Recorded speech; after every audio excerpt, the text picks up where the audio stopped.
భగవానుడు ఎప్పుడు పుట్టడు.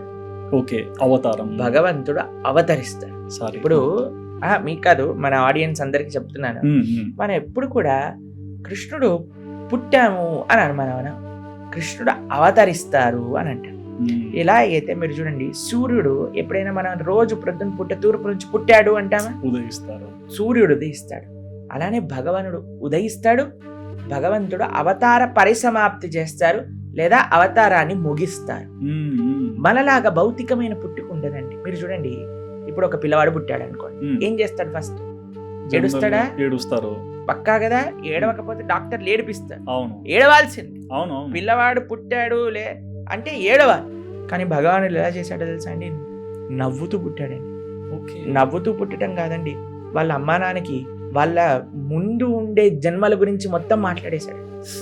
భగవానుడు దేవకి యొక్క గర్భం నుంచి, అసలు దేవకి గర్భ ప్రవేశం ఎలా చేశారో చెప్తాను. వసుదేవుడి యొక్క హృదయంలో భగవానుడు అవతరించాడు. వసుదేవుడి యొక్క హృదయం నుంచి దేవకీదేవి యొక్క హృదయానికి వెళ్ళారు. దేవకీదేవి యొక్క హృదయం నుంచి దేవకీ గర్భంలోకి చేరుకున్నారు. అంతేకాని భౌతికమైన స్త్రీ పురుష సంపర్కంతో పుట్టలేదండి భగవానుడు. కాబట్టి భగవానుడి యొక్క అవతారమే దివ్యత్వం కలిగినది. ఈ విషయం చాలా మందికి తెలియదు.